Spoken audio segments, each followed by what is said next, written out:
আসসালামু আলাইকুম।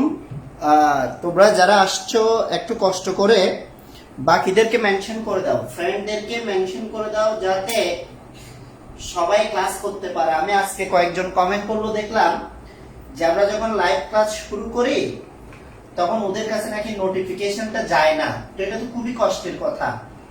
যদি নোটিফিকেশন না যায় অনেক সময় আসলে ওরা বুঝে না যে স্যার ক্লাস শুরু করে দিয়েছে। তো সেই জন্য আমাদের যেটা উচিত সেটা হচ্ছে আমরা যারা ক্লাসে আসি আমরা অন্যদেরকে মেনশন করে দিব, ঠিক আছে? আর বাকিদের উচিত যাদের নোটিফিকেশন যায় না ওরা কিছুক্ষণ পর পর ক্লাসের টাইমে গ্রুপে ঢুকে ঢুকে দেখবে লাইভ শুরু হয়েছে কিনা। ওরা এই কাজটা করবে, তাহলে হয়ে যায়।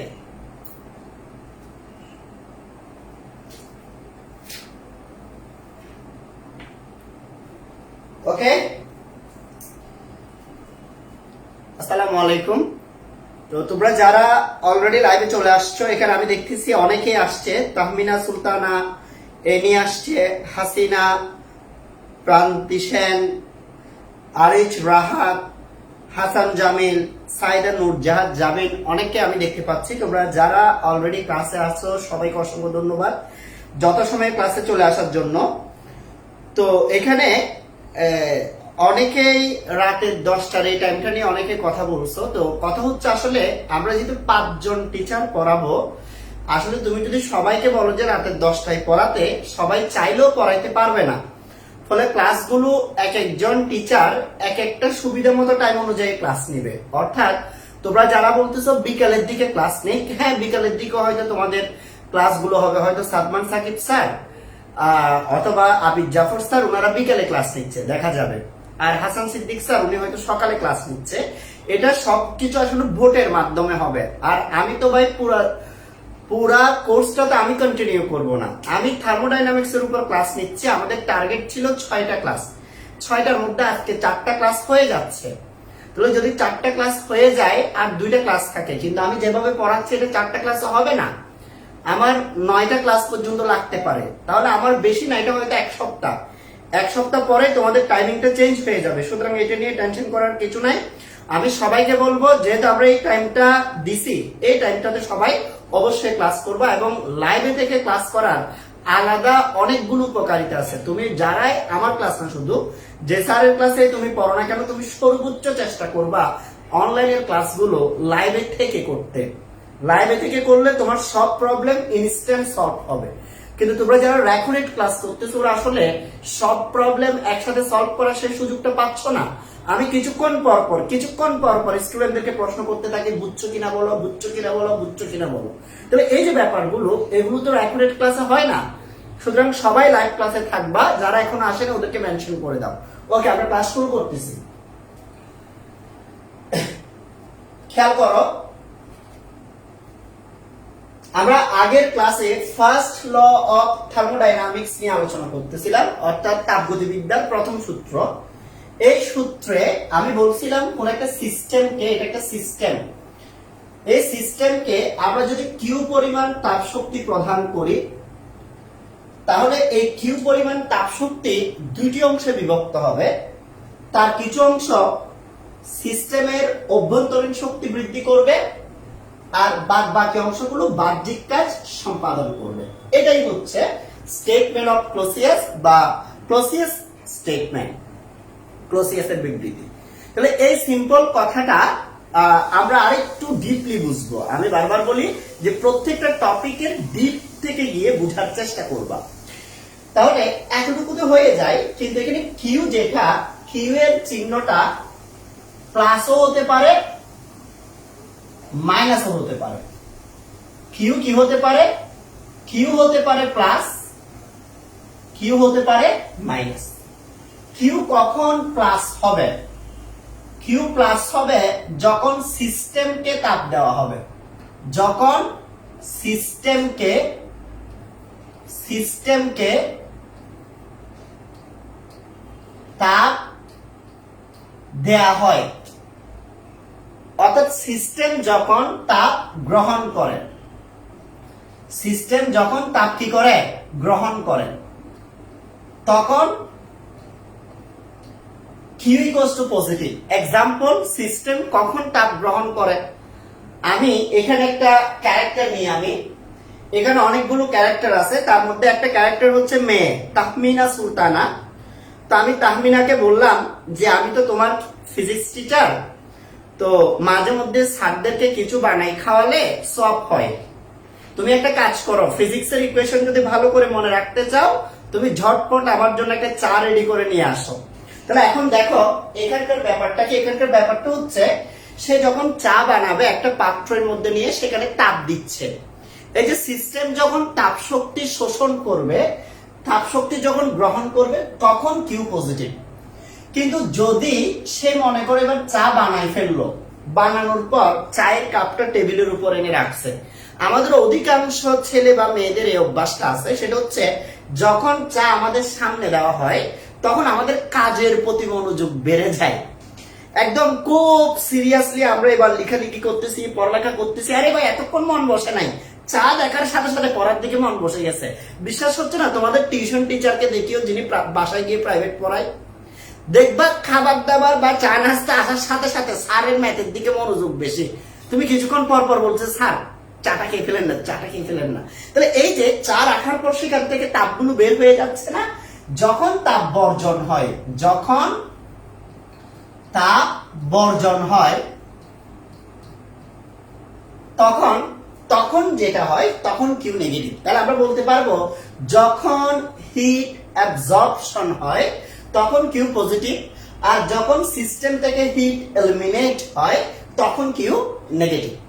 ঠিক আছে? চা বানানোর সময় তখন কিউ পজিটিভ, চায়ের কাপে চা দেওয়ার পর রেখে চলে গেলে না খাওয়ার আগ পর্যন্ত তাপ বর্জন করতে থাকবে, সেজন্য কিউ নেগেটিভ। আশা করি বুঝাতে পারছি কিউ কখন পজিটিভ হয়, কিউ কখন নেগেটিভ হয়। ঠিক সেম ভাবে অভ্যন্তরীণ শক্তি বাড়লে ইউ ডেল্টা ইউ পজিটিভ, অভ্যন্তরীণ শক্তি কমলে ডেল্টা ইউ নেগেটিভ। এটা কিউ এর সাথে সম্পর্কিত, অর্থাৎ কিউ পজিটিভ হলে ডেল্টা ইউ পজিটিভ হয়, আর কিউ নেগেটিভ হলে ডেল্টা ইউ নেগেটিভ হয়। এদের সাথে সম্পর্ক ভালো। এই দুটোটার মধ্যে খুব হাবভাব আছে। ডব্লিউ এটা হচ্ছে কাজের পরিমাণ। কাজের পরিমাণ কিসের উপর নির্ভর করে? দুইটা কারণ হতে পারে। একটা হচ্ছে সিস্টেম কর্তৃক সম্পাদিত কাজ, আর একটা হচ্ছে সিস্টেমের উপরে কাজ। বুঝো নাই? আমি তোমাকে বুঝাই দিচ্ছি। মনে করো তুমি বাসায় অর্ডার করলা, তোমার আম্মুরে অর্ডার করলা, আম্মু কি মানে আমার রুমটা একটু ঝাড়ু দিয়ে দাও না। তাহলে তুমি কাজ করাচ্ছ, তুমি কাজ করাচ্ছ। তোমার আম্মু বলতেছে তুই দিয়ে দে, তাহলে এবার তোমাকে দিয়ে করাচ্ছে। বুঝতে হবে এখানেও সেই মনে করো এখানে গ্যাস আছে, গ্যাসটাকে আমি কিউ পরিমাণ তাপ দিচ্ছি, তাপ দিলে এই তাপটা নিয়ে গ্যাসটা প্রসারিত হচ্ছে। তাহলে গ্যাসের প্রসারণজনিত যখন কাজ হয়, প্রসারণজনিত যখন কাজ হয়, অর্থাৎ গ্যাস যখন নিজের থেকে কাজ করে তখন ডব্লিউ পজিটিভ। তাহলে ডব্লিউ পজিটিভ কখন? সংক্ষেপে মনে রাখতে চাইলে মনে রাখতে পারো যখন গ্যাস প্রসারিত হয়। কারণ গ্যাস যখন প্রসারিত হয় তখন গ্যাস নিজের থেকে কি করে? কাজ করে প্রসারিত হয়, সেজন্য ডব্লিউ পজিটিভ। কিন্তু যদি উপরের দিক থেকে চাপ দিয়ে গ্যাসকে সংকুচিত করে ফেলা হয়, উপরের দিক থেকে চাপ দিয়ে যদি গ্যাসকে সংকুচিত করে ফেলা হয়, তখন যখন সংকুচন হবে, যখন সংকুচন হবে তখন ডব্লিউ নেগেটিভ। তাহলে এখানে এই সূত্রটার ইম্পর্টেন্ট পার্টগুলো হচ্ছে কখন Q positive, Q negative, delta U positive, delta U negative, W positive, W negative. এটা ইম্পর্টেন্ট। স্যার আরেকবার বলেন। আরেকবার বলবো, ভালো করে খেয়াল করো। মনে করো আমি এই সিস্টেমটাকে কিউ পরিমাণ তাপ দিছি, দেওয়ার সাথে সাথে তার অভ্যন্তরীণ শক্তি ইউ বৃদ্ধি পাইছে এবং গ্যাস প্রসারিত হয়ে গেছে, সেজন্য ডব্লিউ বেড়ে গেছে, গ্যাস প্রসারিত হয়েছে। তাইলে এই ক্ষেত্রে Q positive, Q positive, delta U positive, W positive. বুঝাতে পারছি? কেন? সিস্টেম তাপ গ্রহণ করছে, কিউ পজিটিভ, অভ্যন্তরীণ শক্তি বাড়ছে, ইউ পজিটিভ, প্রসারণ হয়েছে, ডব্লিউ পজিটিভ। এর উল্টাটা হচ্ছে যদি তাপ চলে যায় সিস্টেম থেকে তাহলে কিউ নেগেটিভ, সংকোচন হলে ডব্লিউ নেগেটিভ। আর যদি তাপ কমে যায়, অনেক সময় অভ্যন্তরীণ শক্তিও কমে যায়, সেই ক্ষেত্রে ইউ নেগেটিভ। আশা করি কখন কোনটা পজিটিভ কখন কোনটা নেগেটিভ সেটা তোমরা বুঝতে পারছো। তাহলে এখানে যে গ্যাসটা আছে আমি কিছুক্ষণের জন্য মনে করলাম এই গ্যাসটার উপর উপরের দিক থেকে আমি চাপ দিচ্ছি। এখানে যে গ্যাসটা আছে এই গ্যাসটার উপর উপরের দিক থেকে আমি চাপ দিছি, চাপ দিয়ে তার যে অবস্থানটা ছিল এই অবস্থান থেকে এটাকে আমি সংকুচিত করে এখানে নিয়ে আসছি। তাহলে এই ক্ষেত্রে এই পজিশন থেকে গ্যাসকে যে আমি এই পজিশনে নিয়ে আসলাম, এটা আমি বাহ্যিক বল প্রয়োগ করছি না, গ্যাসের উপর কি করছি আমি বাহ্যিক বল অথবা চাপ প্রয়োগ করছি। এই যে বাহ্যিক বল প্রয়োগ করে গ্যাসকে সংকুচিত করছি, ফলে গ্যাসের উপরে কাজ হয়েছে বিদায় ডব্লিউ নেগেটিভ, ডব্লিউ নেগেটিভ। আচ্ছা, এই ক্ষেত্রে যদি আমি ফার্স্ট ল অফ থার্মোডাইনামিক্স লিখতে চাই তাহলে কি কি হবে? এই ক্ষেত্রে কিউ যেটা আছে কিউটা বসাই ফেললাম, ডেল্টা ইউ যেটা আছে ডেল্টা ইউ বসাই ফেললাম, জাস্ট ডব্লিউ যেটা আছে আমি বলছি প্রসারণ হলে পজিটিভ, সংকোচন হলে নেগেটিভ। তাহলে এই ক্ষেত্রে যেহেতু সংকোচন হয়েছে সেই জন্য জাস্ট ডব্লিউ টার আগে একটা কি দিলাম নেগেটিভ বা মাইনাস চিহ্ন দিলাম। তাহলে তুমি একটা জিনিস দেখো তো এখান থেকে এরকম করা যায় কিনা। আমি যদি কিউটাকে রাখি, কিউটাকে রাখলাম, এই মাইনাস ডব্লিউটা যদি সমান চিহ্নের এই পাশে চলে আসে plus W is equals to এদিকে থাকে শুধু ডেল্টা ইউ। তার মানে ম্যাথমেটিক্যালি আমি আবার বলতেছি এই সূত্রটা ছিল, এই সূত্রটা শুধু এই ঘটনার জন্য গ্যাসকে একটু করে চাপ দিলাম সংকুচিত হয়েছে, এই ঘটনার জন্য যদি লিখতে যাই এরকম। এই ক্ষেত্রে ডব্লিউ নেগেটিভ কেন লিখলেন আপনি ভাইয়া? ডব্লিউ নেগেটিভ লিখলাম এই কারণে যেহেতু সংকোচন হয়েছে, গ্যাসের উপর কাজ করা হয়েছে। তাহলে এটার ক্ষেত্রে আমি দেখতে পাচ্ছি এই ইকুয়েশনটা বা ইকুয়েশনটা অর্থাৎ ডেল্টা ইউ সমান ডেল্টা কিউ প্লাস এই ডেল্টা ইউ সমান কিউ প্লাস ডব্লিউ লেখা যায়। অর্থাৎ অভ্যন্তরীণ শক্তির মান এটা তাপের উপরও নির্ভর করে, কাজের উপরও নির্ভর করে। এগুলো ছিল আমাদের ফার্স্ট ল অফ থার্মোডাইনামিক্স এর ইন্টারনাল কিছু ব্যাপার। একটু ডিপ থেকে গিয়ে সূত্রটাকে আরেকটু অ্যানালাইসিস করার কি করলাম চেষ্টা করলাম। দেখি কারো যদি এতটুকুতে কোনো সমস্যা থাকে দ্রুত বলো, কারো যদি এতটুকুতে কোনো সমস্যা থাকে আমাকে দ্রুত বলো। সবাই এতটুকু পর্যন্ত বুঝতে পারছো কিনা?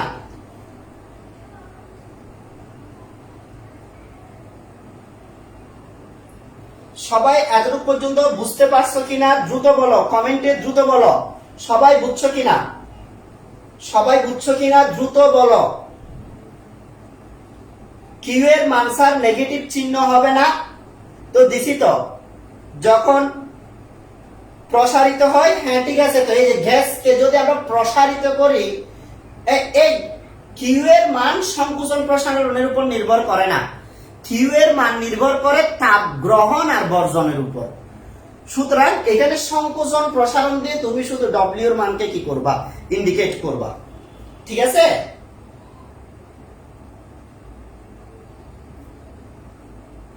ওকে, তাহলে এখান থেকে আমরা আরেকটা কথা বলতে পারবো, কোন সিস্টেমকে তাপ দিলে, কোন সিস্টেমকে তাপ দিলে অভ্যন্তরীণ শক্তি বাড়ে, আবার কোন সিস্টেমের উপর কাজ করলে, কোন সিস্টেমের উপর কাজ করলে অভ্যন্তরীণ শক্তি বাড়ে। এই দুইটি উপায়ে অভ্যন্তরীণ শক্তি বাড়ানো যায়। আবার বলতেছি, কোন সিস্টেমকে তাপ দিলে অভ্যন্তরীণ শক্তি বাড়ে, কোন সিস্টেমের উপর কাজ করলে, কোন সিস্টেমের উপর কাজ করলে অভ্যন্তরীণ শক্তি বাড়ে। এটা মোস্ট ইম্পর্টেন্ট একটি লাইন। অভ্যন্তরীণ শক্তি বা ইন্টারনাল এনার্জি সম্পর্কে নলেজ রাখতে গেলে এই লাইনটা সম্পর্কে তোমাকে জানতে হবে। ঠিক আছে, আমরা এরপরে স্লাইডে চলে যাচ্ছি। এরপরে স্লাইডে আমরা যে টপিকটা নিয়ে ডিসকাস করব, এই টপিকটার নাম হচ্ছে থার্মোডাইনামিক প্রসেস। থার্মোডাইনামিক প্রসেস মানে আমরা যে কাজ করব, আমাদের এখন মূল উদ্দেশ্য হচ্ছে কাজ করা। মাঝে মধ্যে তুমি বাসায় বলো না যে আজকে ফ্রাইডে, আমাকে একটা কাজ দেন, আমি কি কাজ করব, আমাকে কাজ দেন, কি কাজ করব। মারা তো প্রায় সময় ছেলেদেরকে বলে যে তোর কোনো কাজ করতে হবে না, তুই গিয়ে বসে পড়া। আর মেয়েদেরকে বলে যে মা এদিকে আসো, একটু আম্মুকে হেল্প করো, আলুগুলো ছিলে দাও। মুরগিটা কেটে দাও। তাহলে এই যে তুমি যে কাজ করতে চাচ্ছ না, আমরাও কাজ করবো ইনশাল্লাহ। আজকে আমরা যে কাজগুলো করব সবগুলো হচ্ছে থার্মোডাইনামিক প্রসেসে। থার্মোডাইনামিক প্রসেসে 4 ভাবে কাজ করা যায়, 4টা প্রসেস আছে। একটা নাম হচ্ছে সমচাপ প্রক্রিয়া, যেটাকে ইংরেজিতে আমরা বলতেছি আইসোবারিক প্রসেস, সম আয়তন প্রক্রিয়া আইসোকোরিক প্রসেস, সমুষ্ণ প্রক্রিয়া আইসোথার্মাল প্রসেস, রুদ্ধতাপীয় প্রক্রিয়া, এটার নাম হচ্ছে অ্যাডিউভেটিক প্রসেস। তাহলে আমি দেখতে পাচ্ছি এখানে মোট 4টি পদ্ধতি আছে। তোমরা অনেকেই হয়তো পদ্ধতিগুলোর নাম শুনছো, কিন্তু পদ্ধতিগুলোর ভেতরের ইতিহাস ইনশাআল্লাহ আজকের ক্লাস থেকে জানা শুরু করবা, এবং সেটা অবশ্যই দারুণভাবে নরমাল ভাবে না। প্রথম প্রসেস সমচাপ প্রক্রিয়াকে আমি 2 ভাবে বুঝাবো। প্রথমে বুঝাবো সাধারণভাবে, এরপরে বুঝাবো দিক থেকে। এখন প্রথমে আমরা সাধারণভাবে বুঝবো। প্রথম কথা হচ্ছে সমচাপ প্রক্রিয়াটি বাংলায় সম মানে কি, চাপ মানে প্রেসার। যে প্রক্রিয়ায় প্রেসার বা চাপ একই রকম থাকবে তার নাম হচ্ছে সমচাপ প্রক্রিয়া, অথবা যে প্রক্রিয়ায় এই চাপের কোনো পরিবর্তন হবে না তার নাম হচ্ছে সমচাপ প্রক্রিয়া।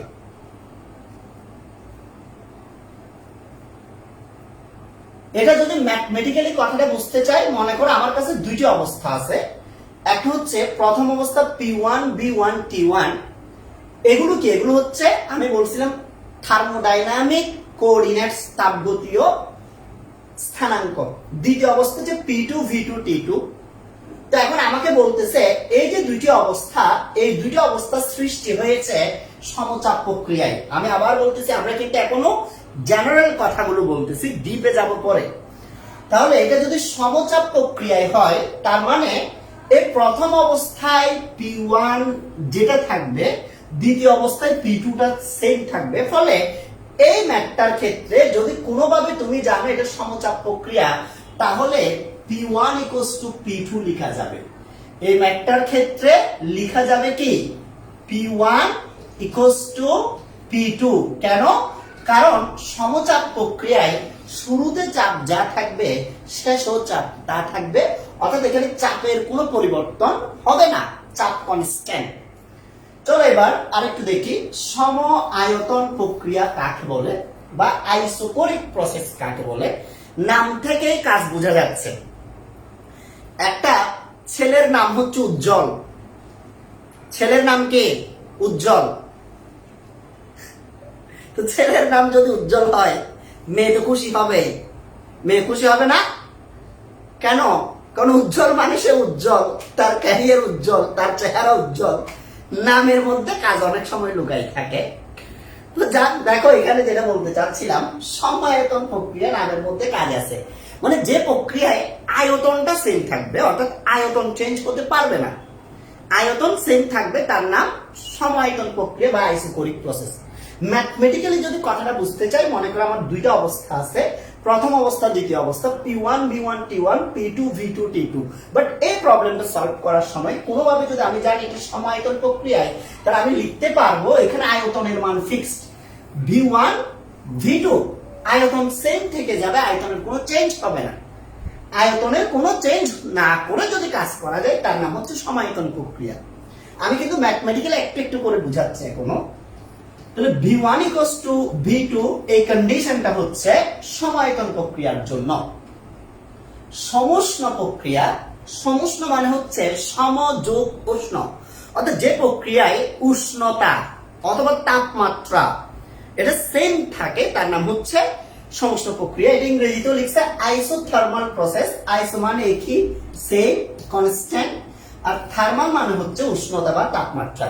যেখানে তাপমাত্রা কনস্ট্যান্ট থাকে, তাপমাত্রা সেম থাকে, তাপমাত্রা একই থাকে, তার নাম হচ্ছে সমুষ্ণ প্রক্রিয়া। অর্থাৎ আমরা যদি এমন কোনো প্রক্রিয়া ঘটাইতে পারি যেখানে টেম্পারেচারের কোনো চেঞ্জ হবে না, সেটা ফিজিক্যাল রিঅ্যাকশন হোক, কেমিক্যাল রিঅ্যাকশন হোক, যেটা হবে টেম্পারেচার কনস্ট্যান্ট, এরকম কোন প্রক্রিয়া যদি আমরা করতে পারি তখন তার নাম হবে সমুষ্ণ প্রক্রিয়া। আর যদি ম্যাথমেটিক্যালি দেখতে চাও, মনে করো P1 V1 T1 P2 V2 T2, দুইটা ভিন্ন ভিন্ন পদ্ধতি আছে। এই পদ্ধতিতে প্রথম অবস্থায় টেম্পারেচার আছে T1, দ্বিতীয় অবস্থায় টেম্পারেচার আছে T2, মানে এখানে দেখা যাচ্ছে দুইটা ভিন্ন মান, মানে টেম্পারেচার চেঞ্জ। কিন্তু যদি ঘটনাটা সমস্ত প্রক্রিয়ায় ঘটে তাহলে বুঝতে হবে এটার কন্ডিশন হবে T1 = T2, অর্থাৎ এখানে টেম্পারেচারের কোনো পরিবর্তন হবে না। লাস্ট ওয়ান, রুদ্ধ তাপীয় প্রক্রিয়া। রুদ্ধ তাপীয় প্রক্রিয়া, রুদ্ধ মানে কি বদ্ধ অথবা আবদ্ধ, তাপীয় মানে তাপ, মানে যে প্রক্রিয়ায় তাপকে আবদ্ধ করে রাখা যায়, তাপকে ধরে রাখা যায়, সে প্রক্রিয়াটার নাম হচ্ছে রুদ্ধ তাপীয়। যেমন চায়ের ফ্লাক্স। চায়ের ফ্লাক্স এমন একটি এক্সাম্পল, চায়ের ফ্লাক্সের মধ্যে চা ঢুকানোর পর তাপগুলো সেখানে আটকা পড়ে, ফলে চায়ের ফ্লাক্সে লং টাইম ধরে চাগুলো গরম থাকে। শীতের দিনে আমরা যখন জ্যাকেট পরি, জ্যাকেট পরার সাথে সাথে এটা আমাদের বডিকে এমন ভাবে কি করে ফেলে, লেয়ার দিয়ে ফেলে, বডি থেকে যে হিট গুলো প্রডিউস হয় এই হিট গুলোকে আর সারাউন্ডিং বা পারিপার্শ্বিক অবস্থার মধ্যে যেতে দেয় না। বলে আমাদের বডির যে সিস্টেম, এই সিস্টেমটা প্রতিনিয়ত গরম হইতে থাকে। তার মানে এখানকার ভিতরের না, ভিতরের সাথে বাইরের তাপের আদান প্রদান হবে না। এটার নাম হচ্ছে কি রুদ্ধতাপীয় প্রক্রিয়া। আর এটা যদি ম্যাথমেটিক্যালি বুঝতে চাও, এটা যেহেতু তাপ রিলেটেড ব্যাপার, কিউ, আমার এখানে ইকুয়েশনে কোনো কিউ নাই, দ্যাট মিন্স এখানে P1 V1 T1, P2 V2 T2, এখানে সবকিছু চেঞ্জ হবে। এখানে কি হবে, সবকিছু চেঞ্জ হবে। স্যার টেম্পারেচার কেন চেঞ্জ হবে?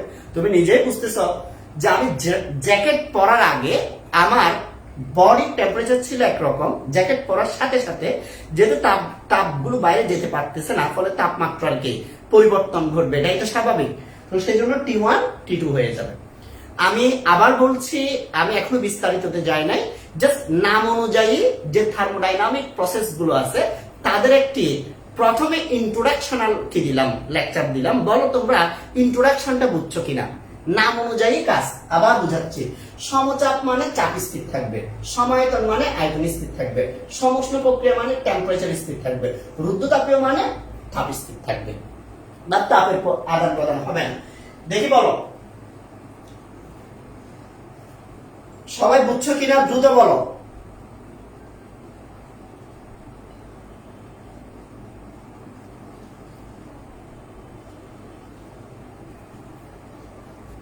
সবাই বুঝছো কিনা দ্রুত বলো, সবাই বুঝছো কিনা দ্রুত বলো, কমেন্টে দ্রুত লিখেন।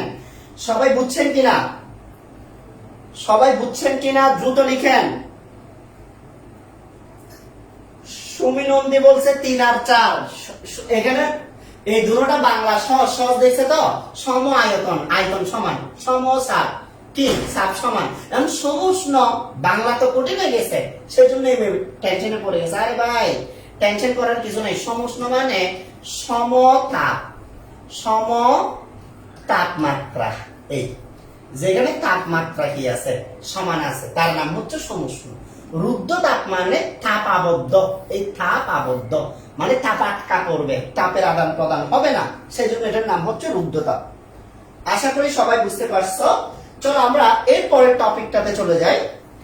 এখন আমরা প্রত্যেকটা প্রসেস একে একে ডিটেইলসে দেখার চেষ্টা করব। প্রথম প্রসেসটা হচ্ছে আইসোবারিক প্রসেস। আইসোবারিক প্রসেস মানে সমচাপ প্রক্রিয়া। চলো সমচাপ কথাটা একটু বুঝার চেষ্টা করি। সমচাপ কথাটা এখন আমরা বুঝবো কিভাবে, চাপ কিভাবে সমান রাখা যায়। মনে করো আমি প্রথমে একটু আমার মতো করে বুঝাবো, এরপর আমি কেমিস্ট্রি দিয়ে বুঝাবো। মনে করো আমি একটা রুমে অফলাইনে পড়াচ্ছি, সেই রুমে শুধু একটা বেঞ্চ বসানো যায়, একটা বেঞ্চ। তো আমার কাছে শুধু 3 জন স্টুডেন্ট পড়ে, ঠিক আছে? এই 1 জন, 2 জন, 3 জন, 3 জন স্টুডেন্ট আমার কাছে পড়ে। তো মোটামুটি চাপাচাপি নাই, খুবই ভদ্রভাবে ভালোভাবে 3 জন স্টুডেন্ট পড়তে পারে। কিন্তু প্রথম দিন ক্লাস করার পর ওরা বলল যে স্যার তো খুব ভালো পড়ায়। এটা শুনে এরপরে তাদের 2 জন বন্ধু বান্ধবী চলে আসলো, এখানে একজন আসলো, এখানে আরেকজন আসলো। তাহলে দেখো তো আগের জায়গাটার উপর একই জায়গায় একই আয়তনের মধ্যে একটু চাপ বেড়ে গেছে না? চাপ বেড়ে গেছে। এর পরের দিন আরেকজন আসছে, এর পরের দিন আরেকজন, তাহলে চাপ বেড়ে গেছে কিনা বলো না? তোমরা বলতেছো জি স্যার চাপ বেড়ে গেছে। এখন প্রথম যে তিনজন ছিল ওরা রাগ করছে, ওরা বলছে স্যার চাপ বাড়ি গেছে, আমাদের এখানে আর ভালো লাগতেছে না। তাহলে এখন আমি স্টুডেন্ট গুলোকে রাখতে চাই, আবার চাপও ঠিক রাখতে চাই, তাহলে কি করতে হবে? তাহলে আমার বেঞ্চ বাড়াতে হবে, বেঞ্চের আয়তন বাড়াইতে হবে। কিভাবে? চলো এবার দেখাই কিভাবে বেঞ্চের আয়তন বাড়ানোর মাধ্যমে চাপ স্থির রাখা যায়। দেখো এটা হচ্ছে বেঞ্চ, এখানে তিনজন ছিল প্রথম থেকে, এই ঠিক আছে। এরপরে যখন এর পরের দিন নতুন দুইজন আসছে, আমি আরেকটা নতুন বেঞ্চ নিলাম, সেখানে ওই দুইজনকে বসালাম। এরপরে যখন আবার দুইজন আসছে, তখন আমি আরেকটা বেঞ্চ নিলাম, এটাতে একজনকে বসালাম, এটাতে আরেকজনকে বসালাম। তাহলে কি হইল? প্রথম প্রসেস আর দ্বিতীয় প্রসেসের মধ্যে পার্থক্য একটাই, প্রথমে একই জায়গার মধ্যে নড়াচড়া করলে, ছুটছুটি করলে চাপ বেড়ে যাবে, আর দ্বিতীয়টাতে আয়তন বাড়াই দিলে চাপ কমে যাবে। আমি কিন্তু এখনো আবার ফিজিক্সের পড়া পড়াই নাই, আমি জাস্ট এমনি একটা এক্সাম্পল দিছি, সেটা হচ্ছে আয়তনের সাথে চাপের একটা কি আছে, সম্পর্ক আছে। সেটা হচ্ছে আয়তন বাড়লে চাপ কমে, আর আয়তন কমলে চাপ বাড়ে। তাহলে আশা করি তোমরা কথাগুলো বুঝতে পারছো। আমরা যে প্রক্রিয়াটা করতেছিলাম এটার নাম হচ্ছে সমচাপ প্রক্রিয়া। তাহলে মনে করো এবার আমি ফিজিক্স দিয়ে বোঝা শুরু করব। আমি ফিজিক্স দিয়ে বোঝার চেষ্টা করতেছি। মনে করো আমার কাছে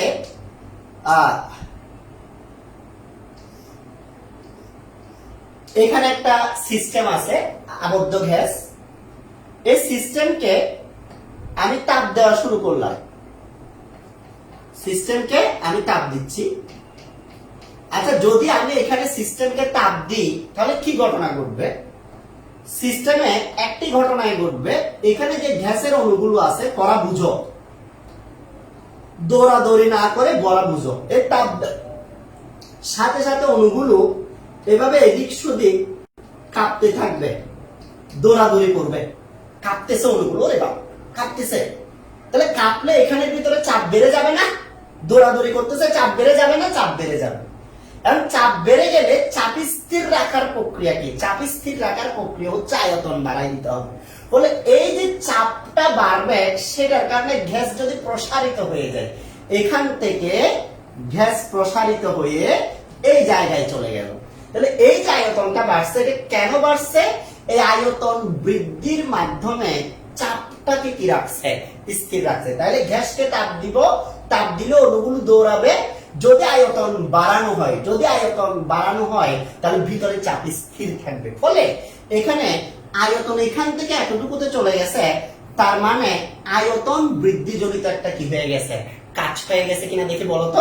তাহলে এখান থেকে যে পরিমাণ সরে গেছে, এখান থেকে এতটুকু পর্যন্ত সরণকে যদি dx দিই, তাহলে কাজের পরিমাণ বের করার একটি সূত্র মোটামুটি কম বেশি সবাই পড়ে আসতো। সেটা কি? আমরা জানি কাজের পরিমাণ, কাজ সমান বল ইনটু সরণ। বল হচ্ছে F, যতটুক গ্যাস সরে গেছে সরণটা হচ্ছে dx। আবার F মানে তোমরা কি জানো? F মানে বল। বল কাকে বলের সাথে চাপের সম্পর্ক কি? এখানে আমি লিখছি প্রতি একক ক্ষেত্রফলের উপর প্রযুক্ত বলকে চাপ বলে। স্যার বুঝি নাই। মনে করে এটা একটা ক্ষেত্রফল, এই ক্ষেত্রফলের উপর আমি এই বস্তুটা দিয়ে এরকম করে একটা চাপ দিলাম, তারপরে ক্ষেত্রফলের উপর আসলে আমি একটা বল প্রয়োগ করছি। ওই বল প্রয়োগটার কারণে সেখানে যেটা সৃষ্টি হচ্ছে তার নাম হচ্ছে কি? চাপ। আমি আবার বলছি প্রতি একক ক্ষেত্রফলের উপর প্রযুক্ত বলকে কি বলে? চাপ বলে। তার মানে P equals to F by F। এখান থেকে F এর মান বের করলে F equals to PA। তাহলে F এর মানটা আমি PA বসালাম, P টা লিখলাম। সিলিন্ডারের ক্ষেত্রে ক্ষেত্রফল আর dx এই দুটোর গুণফল হচ্ছে আয়তন। তাহলে আমরা বলতে পারবো কৃত কাজ dw equals to pdb। এটাকে তুমি চাইলে db মানে আয়তনের পরিবর্তন, এই এতটুকুর মধ্যে আয়তনের পরিবর্তনটা db লিখছি। এটাকে যে ডিবি লিখতে হবে এরকম কোনো কথা নাই, যে কোনো কিছু লেখা যায়। মনে করো প্রথমে আয়তন ছিল শুধু এতটুকু, এটার নাম B1। এরপরে আয়তন যখন এতটুকুতে আসছে, এটা মনে করো V2। তাহলে V2 থেকে B1 বিয়োগ দিলে মাঝখানের অংশটা থাকবে, সেটার নাম কি? ডিবি। ফলে ডিবি এর জায়গায় তুমি চাইলে V2 মাইনাস কি দিতে পারবা? B1 ও দিতে পারবা। চলো, আমি যদিও বুঝাই ফেলছি, আমি শুরু থেকে কথাগুলো আরেকবার সবার উদ্দেশ্যে বলতে চাই। শুরু থেকে কথাগুলো সবার উদ্দেশ্যে আমি আরেকবার বলতে চাই, খেয়াল করো। প্রসেসটার নাম হচ্ছে আইসোবারিক প্রসেস বা সমচাপ প্রক্রিয়া। প্রশ্ন হচ্ছে আমি তাপ দিব বাট চাপ সমান থাকবে। এটা হচ্ছে ওইরকম, ক্লাসে স্টুডেন্ট বাড়বে বাট স্টুডেন্টের চাপ সমান থাকবে। এটার প্রসেস কি? প্রসেস হচ্ছে যদি চাপ স্থির রাখতে চাও তাহলে স্টুডেন্ট বাড়ার সাথে সাথে আয়তন বাড়াইতে হবে। এখানেও সেম, যখন আমি তাপ দিব অণুগুলো ছোট বাড়বে, ছোট বাড়ানোর সাথে সাথে যদি আয়তন বৃদ্ধি করা হয়, অর্থাৎ আয়তন বেড়ে যায়, তাহলে সেই ক্ষেত্রে আয়তন বৃদ্ধিজনিত কাজ হবে বিদায় চাপ বাড়বে না, ওইটা কাজের মধ্যে কি হয়ে যাবে? সেটা ব্যয় হয়ে যাবে। তাহলে আমি মনে করলাম এই পজিশনে ছিল প্রথমে গ্যাসটি, এটার নাম দিলাম এ পজিশন। তাপ দেওয়ার পর গ্যাস প্রসারিত হয়ে বি পজিশনে চলে গেছে। তাহলে এখানে সরণ হয়েছে ডিএক্স, আয়তনের যে পরিবর্তনটা হয়েছে এটার নাম হচ্ছে ডি। এখন আমি এতটুকুর জন্য কাজ বের করতে যাই। কাজের সূত্র সবাই জানে, কাজ সমান বল ইনটু সরণ। বল কাকে বলে? প্রতি একক ক্ষেত্রফলের উপর প্রযুক্ত বলকে চাপ বলে। তাহলে সেখান থেকে F = PA পাই। তাহলে PA লিখছি, আবার ক্ষেত্রফল ইনটু dx সমান dv। এটা কি রকম স্যার? এটা তোমাদেরকে আমি সিম্পলি বুঝাইতে পারি। আমরা জানি আয়তন সমান, এমনি ছোটবেলা থেকে যেটা পড়ছি, দৈর্ঘ্য গুণন প্রস্থ গুণন উচ্চতা, অর্থাৎ হাইট লেন্থ ব্রেথ। এটা হচ্ছে ভলিউম। তাহলে এখানে দৈর্ঘ্য প্রস্থকে যদি তুমি কি লিখো? ক্ষেত্রফল লিখো।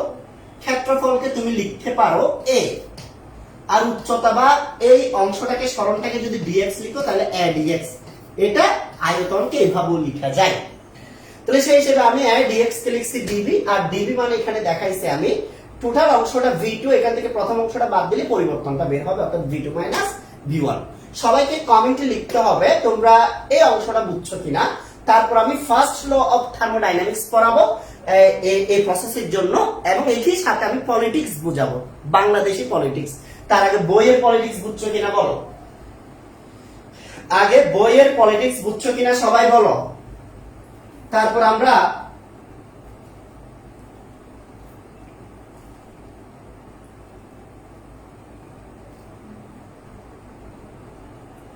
দেখি, বলো তাড়াতাড়ি বলো, দেখি তাড়াতাড়ি বলো সবাই বুঝছো কিনা এতটুকু পর্যন্ত? সবাই বুঝছো কিনা তাড়াতাড়ি বলো। সবাই বলতেছে বুঝছে। আচ্ছা, যদি বুঝো এখানে এবার চলো আমরা তাহলে ফার্স্ট ল অফ থার্মোডাইনামিক্স এর অ্যাপ্লাইটা সমচাপ প্রক্রিয়ার জন্য করে, অর্থাৎ আইসোবারিক প্রসেসের জন্য যদি আমি ফার্স্ট ল অফ থার্মোডাইনামিক্স লিখতে যাই, আমরা বলছিলাম কোন সিস্টেমকে যদি আমরা dq পরিমাণ তাপ শক্তি দিই, তার কিছু পরিমাণ অভ্যন্তরীণ শক্তি বৃদ্ধি করবে আর কিছু পরিমাণ বাহ্যিক কাজ সম্পাদন করবে, ঠিক আছে? তাহলে এই সমচাপ প্রক্রিয়া বা আইসোবারিক প্রসেস, এটা হচ্ছে dq পরিমাণ তাপ শক্তি সরবরাহ করছি, এটা হচ্ছে অভ্যন্তরীণ শক্তি বাড়ছে, dw এর মান আসছে pdv, p হচ্ছে চাপ, dv হচ্ছে আয়তন। তাহলে সমচাপ প্রক্রিয়া যদি বলে দেয় প্রশ্নে, সমচাপ প্রক্রিয়া যদি তুমি বুঝো, তাহলে ফার্স্ট ল অফ থার্মোডাইনামিক্স এর এই লাইনটা না লিখে তুমি এটা লিখতে পারবা। আর সমচাপ প্রক্রিয়ায় যদি কৃত কাজের পরিমাণ বের করতে বলে, তুমি এই সূত্র দিয়ে ম্যাথ করতে পারবা, অথবা এই সূত্র দিয়ে ম্যাথ করতে পারবা। তোমাদের আবিদ জাফর স্যার ম্যাথ করাবে, তখন উনি যখনই তোমাদেরকে সমচাপ প্রক্রিয়ার নাম ধরবে, তখন তুমি বুঝবো হয়তো এই সূত্র দিয়ে উনি ম্যাথ করবে, নয়তো এটা দিয়ে, নয়তো এটা দিয়ে। এই তিনটার বাইরে তুমি আর যাইতে পারবে না, উনি আটকা গেছে। তাহলে এখন দেখো, এগুলো দিয়ে মূলত আমরা প্রবলেম গুলো সলভ করবো। এবার চলো পলিটিক্স দিয়ে বুঝি। পলিটিক্স দিয়ে কেমনে বুঝবো? মনে করো হাসিনা মন্ত্রীকে 100 কোটি টাকা সরবরাহ করছে, 100 কোটি টাকা সরবরাহ করছে, 100 কোটি টাকা সরবরাহ করার পর বলে দিছে খবরদার কারো নামে যাতে কোনো কমপ্লেন না আসে, কারো নামে যাতে কোনো কি না আসে, কমপ্লেন না আসে। এই কথাটা শোনার সাথে সাথে মন্ত্রীর একটু প্রেসারে পড়ে গেছে না? তাহলে মন্ত্রী খুবই কম পরিমাণ, অল্প স্বল্প টাকা, 100 কোটি টাকার মধ্যে মনে করো 20 কোটি ব্র্যাক ব্যাংকে রাখছে, টাকার পরিমাণ কম, বিদেশে দেওয়ার দরকার নেই। যেহেতু খুব চাপে আছে, এলাকার আয়তন বৃদ্ধি জনিত কাজ করতেছে, রাস্তাঘাট বাড়াচ্ছে, বলছে এদিকে একটা রাস্তা করো, ওদিকে একটা রাস্তা করো, এদিকে একটা রাস্তা করো। কেন এত আয়তন বাড়াচ্ছে কেন? কারণ এখন মন্ত্রী একটু সাবে আছে, সাবে থাকলে একটু আয়তন বৃদ্ধি জনিত কাজ কাম করে আর। তাহলে আমরা দেখতেছি বাকিটা দিয়ে আয়তন বৃদ্ধি জনিত কাজ করতেছে কত কোটি? 80 কোটি। এটার নাম হচ্ছে আইসোবারিক প্রসেসের ফার্স্ট ল অফ থার্মোডাইনামিক্স। আমি আবার বলতেছি, এটা কখন হবে? যখন একটু চাপে থাকবে, যখন একটু চাপে থাকবে তখন তিনি মোটামুটি কাজ করবে বেশি, অভ্যন্তরীণ শক্তি বাড়বে, অত বাড়াইতে পারবে না, অল্প স্বল্প বাড়াবে আর কি, কারণ এখন একটু চাপে আছে, মাথায় রাখি। এটা হচ্ছে পলিটিক্স দিয়ে আমরা আইসোবারিক প্রসেসে কি বুঝলাম, ফার্স্ট ল অফ থার্মোডাইনামিক্স। এবার চলো গ্রাফ দিয়েও এটা বোঝা যায়। আমি একটু গ্রাফটা দেখাচ্ছি, আমি কিন্তু সবকিছু দেখাই দিচ্ছি, বারবার বলতেছি। এখানে অনেকে হয়তো এরকম থাকতে পারে যে স্যার এত ডিটেলসে পড়ানোর দরকার কি? আসলে এত ডিটেলসে আমিও পড়াবো না, আরেকজনও পড়াবে না, আরেকজনও পড়াবে না, কেউ পড়াবে না, বলে অজানা অনেক কিছুই থেকে যাবে। দেখো এখানে আমার গ্যাসটা যখন শুরুতে ছিল, আমি মনে করলাম এটা চাপ বনাম আয়তন লেখচিত্র আঁকতেছি, পড়া বুঝিও। এখানে আইসোবারিক মানে চাপ সমান, তার মানে চাপের যদি তুমি একটা পয়েন্ট নাও, মনে করো আমি চাপের জন্য এই পয়েন্টটা নিছি, এটা সমান। তুমি এখানে আয়তন যেটাই নাও না কেন, আয়তন যেটাই নাও না কেন, চাপ আর চেঞ্জ হবে না। এই যে চাপ আর চেঞ্জ হবে না, এটার নাম হচ্ছে সমচাপ প্রক্রিয়া। এখন ভাইয়া কি করছি জানো? ভাইয়া তোমাদেরকে বুঝাইছি V1, V2, V3, V4, V5, V6 যাই নাও না কেন, যদি এই পয়েন্টটা সেম থেকে যায় সেটার নাম হচ্ছে আইসোবারিক প্রসেস। এবং এটা হচ্ছে আমি গ্রাফ দিয়ে বুঝালাম আইসোবারিক প্রসেস কি। তো আমার এখানে যদি আমি এখান থেকে যদি দেখি, মনে করো আমার কাছে শুধু দুইটি আয়তন আছে, এতগুলো নিলাম না, আবেগে পরে বেশি নিয়ে ফেলছি। যে মানুষ আবেগী হইলে সমস্যা, আবেগে পরে বেশি নিয়ে ফেলছি। এটা মনে করলাম V1, এই V1 যখন তখন চাপ ছিল P1, আমি এরকম করে একটা কি নিতে পারবো, রেখা নিতে পারবো। আয়তন মনে করো শেষ আয়তনটা হচ্ছে V2, তাহলে তখনও কিন্তু চাপ সেম, ঠিক আছে? তাহলে আমরা যে কৃত কাজ বের করছি, কৃত কাজের পরিমাণটা হবে এই আবদ্ধ ক্ষেত্রের ক্ষেত্রফলের সমান, আবদ্ধ ক্ষেত্রের ক্ষেত্রফলের সমান হবে কৃত কাজের পরিমাণ, ঠিক আছে? এটাই হচ্ছে, এটাকে ম্যাথমেটিক্যালি লিখলে লেখা যাবে DW PdV। আশা করি সবাই বুঝতে পারছো। একটু আমাকে বলো পলিটিক্স দিয়ে আর গ্রাফ দিয়ে কথাগুলো বুঝছো কিনা, কমেন্টে লিখো। পলিটিক্স দিয়ে আর গ্রাফ দিয়ে কথাগুলো বুঝছো কিনা, তাড়াতাড়ি বলো। সবাই বুঝছো কিনা তাড়াতাড়ি বলো। সবাই বুঝছো কিনা তাড়াতাড়ি বলো। সবাই বুঝছো কিনা তাড়াতাড়ি বলো। সবাই তাড়াতাড়ি বলেন, বুঝছেন কিনা, বুঝছেন কিনা, সবাই বুঝছেন কিনা কমেন্টে লিখেন। সবাই বুঝছেন কিনা কমেন্টে লিখেন। ভেরি গুড, ভেরি গুড, সবাই বলতেছে বুঝছি। যেহেতু বুঝছেন, এবার আপনাদেরকে আরেকটি প্রসেস শিখাবো। এটার নাম হচ্ছে সম আয়তন প্রক্রিয়া। তো নামের ভিতরেই তো লেখা আছে, দুই ভাবে শিখবো। প্রথমে সাধারণ ভাবে শিখবো, এরপর ডিপলি শিখবো, এরপর পলিটিক্স দিয়ে শিখবো। যতক্ষণ ফার্স্ট ল অফ থার্মোডাইনামিক্স আছে, পলিটিক্স যাবে না, পলিটিক্স আছে, ধৈর্য ধরো। প্রথমে সাধারণ ভাবে বুঝবো। সাধারণ ভাবে কি? সম আয়তন প্রক্রিয়া। তো সম আয়তন মানে যেখানে স্পেস বা ভলিউমটা সেম থাকবে, ইকুয়াল থাকবে বা কনস্ট্যান্ট থাকবে বা একই থাকবে, তার নাম হচ্ছে সমায়তন প্রক্রিয়া। এটা যদি আমি ইয়া দিয়ে বুঝি, এমনি বাইরের এক্সাম্পল দিয়ে বুঝি, সেটাও বুঝাই দিচ্ছি। মনে করো আজাদ ভাইয়া এই রুমটাতে পড়ায়, ঠিক আছে? এই রুমটাতে আজাদ ভাইয়া পড়ায়, বুঝবো না, সময় নিয়ে একটু মজা করে করে পড়লে অসুবিধা কি? এটা একটা বেঞ্চ, এটা একটা বেঞ্চ, এটা একটা বেঞ্চ।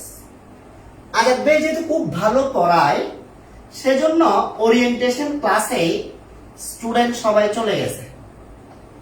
অফলাইনের কথা, স্টুডেন্ট ফিল আপ, ঠিক আছে?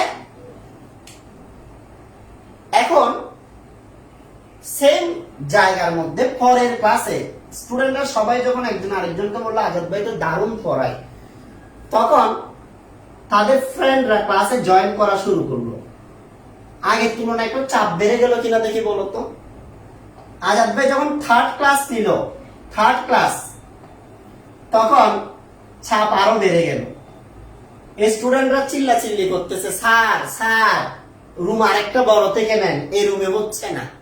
তাহলে আজাদ ভাইয়া যদি এর চেয়ে বড় একটা রুম নেওয়ার ব্যবস্থা করতে পারতো, তাহলে হয়তো চাপ স্থির রাখা যেত। কিছুক্ষণ আগের ঘটনা, কিছুক্ষণ আগের ঘটনা, আয়তন যদি বড় করতো তাহলে চাপ স্থির থাকতো। কিন্তু এখন তো উনি আয়তন বড় করবে না, উনি বলছে জমিদারের সাথে আমার 2 বছরের ডিল হয়ে গেছে, এই রুম ছাড়ার কোনো সুযোগ নাই। জমিদারের সাথে আমার 2 বছরের কি হয়ে গেছে, ডিল হয়ে গেছে, এই রুম ছাড়ার কোনো সুযোগ নাই। তাইলে ভাই এখানে যত বেশি অণু আসবে তত বেশি চাপ বাড়বে। সহজ কথা। এখান থেকে এই গল্প থেকে বাস্তবতা দিয়ে বুঝলাম, আয়তন যদি ফিক্সড হয়ে যায়, সেখানে অণু যত বাড়ে চাপও তত বাড়ে। এটা তো অণু দিয়ে বুঝাইছি আমি। চলো এবার গ্যাস দিয়ে বুঝাই। মনে করো আমার কাছে কি আছে, আমার কাছে কিছু গ্যাস আছে, এই গ্যাসগুলো আছে। তাহলে এখন গ্যাসে যদি আমি তাপ দিতে থাকি কি হবে, অণুগুলো দৌড়াদৌড়ি করবে। কিন্তু কন্ডিশন হচ্ছে এটা নাড়াচাড়া করা যাবে না। এটা মনে করো পার্মানেন্টলি আমি লাগাই দিলাম, মুখ বন্ধ ভাই, মুখ খোলা যাবে না, এটা উঠানামা করতে পারবে না ডাইরেক্ট পার্মানেন্টলি। তাহলে অণুগুলো এখানে যদি নড়াচড়া করে, এখানকার চাপ বাড়বে, চাপ বাড়বে, ঠিক আছে? আচ্ছা ঠিক আছে, দুইটা জিনিস বুঝি। চলো এবার ম্যাথমেটিক্যালি বুঝি, গ্রাফ দিয়ে বুঝি, গ্রাফ। এরপরে লাস্টে ইয়াতে যাব। তাহলে এখানে তোমরা কি দেখলা, আয়তন স্থির কথাটার মানে, আয়তন স্থির কথাটার মানে আমি যদি পি বনাম ভি গ্রাফ লিখি, পি বনাম ভি গ্রাফ, এই গ্রাফে আয়তন স্থির কথাটার মানে আয়তনের মান একটা। তুমি এবার চাপের মান যাই নাও না কেন, এখানে নিল আয়তনের মান এটা, এটা নাও, এটা নাও, এটা নাও, এটা নাও, এটা নাও, চাপের মান যাই নাও, আয়তনের মান যদি শুধু একটা থেকে যায়, এটার নাম হচ্ছে সমায়তন প্রক্রিয়া। এখন বোঝাচ্ছি গ্রাফ দিয়ে। চাপের মান তুমি যাই নাও, আয়তনে যদি শুধু একটা পয়েন্ট পাওয়া যায়, তার নাম হচ্ছে সমায়তন বা আইসোকরিক প্রসেস। আচ্ছা, বেশি আবেগী হয়ে গেছি, বেশি আবেগী হইলে দুর্ঘটনা ঘটতে পারে, সেজন্য তাড়াতাড়ি নিজের ভুল নিজে সংশোধন করি। মনে করো P1 যখন ছিল তখন আয়তন ছিল V অথবা B1, B মনে করো, তাহলে আমি এখানে একটা পয়েন্ট পাইছি।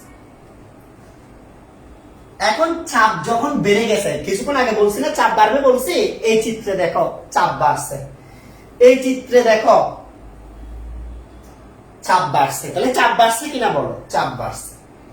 ওকে ওকে, তাহলে চাপ যদি P1 থেকে বেড়ে P2 হয়ে যায়, আয়তনের কোনো পরিবর্তন হয় নাই, তাহলে গ্রাফের মধ্যে রেখাটা সেম থাকবে, রেখাটা সেম থাকবে। স্যার এটা তো উপর উঠে যাচ্ছে, সেম কই, উপর উঠার মানে তো ভাই চাপ বাড়া, ডানে বাবা যাওয়ার মানে না বি বাড়া।